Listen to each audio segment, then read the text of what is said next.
c'est parti? Où est-ce qu'on va aujourd'hui, Déoti, Emmerich? Ouais, et on va voir qui? Jésus. Et qu'est-ce que tu apportes à Jésus? Des cadeaux, t'as fait quoi? Des dessins? Un bonhomme? Ouais.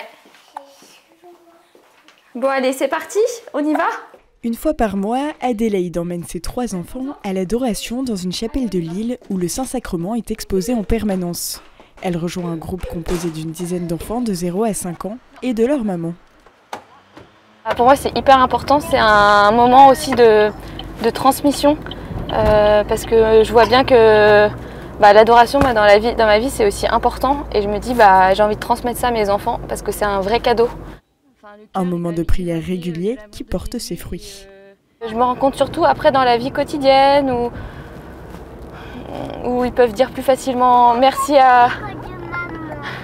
Ils peuvent dire facilement merci à quelque chose. Ils sont peut-être plus réceptifs après quand on leur explique l'évangile. Qu'est-ce qu'on dit pour dire bonjour à Jésus? On fait un beau signe de croix. Au nom du Père, du Fils et du Saint-Esprit. Amen. Alors pourquoi on va dire merci à Jésus? Hubert,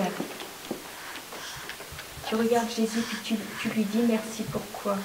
Merci pour ton amour. Merci pour ton amour, voilà. Et l'amour de Jésus, il est comment?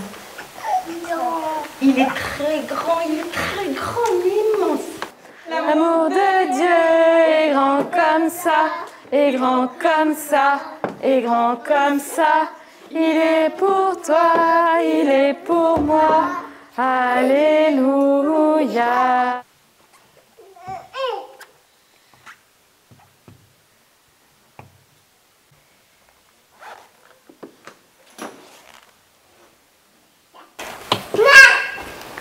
Tu fais coucou à Jésus. Coucou Jésus.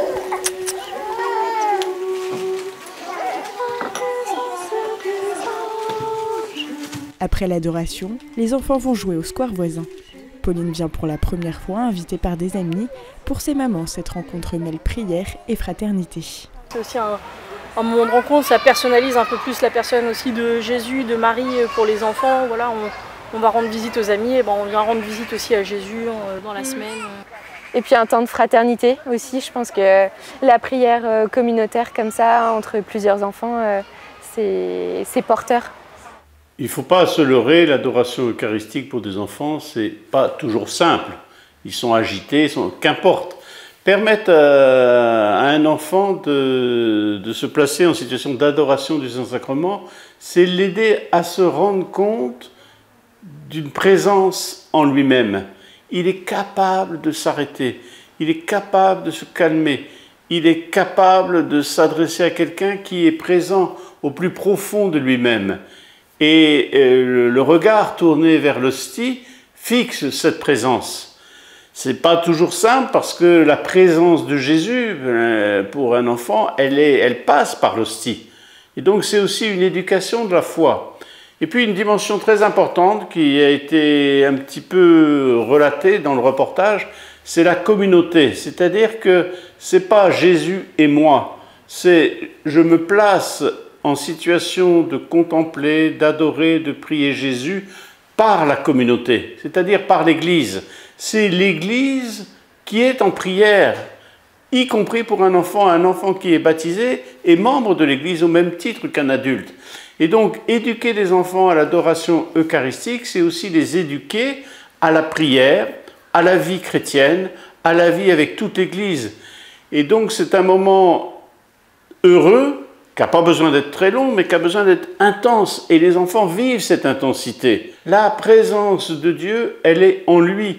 Et donc, il est capable de devenir un priant, autant qu'on puisse l'être à l'âge qui est le sien. Et lorsqu'un enfant découvre cette dimension, lorsqu'il le fait avec d'autres enfants, eh bien, c'est une très belle école de prière.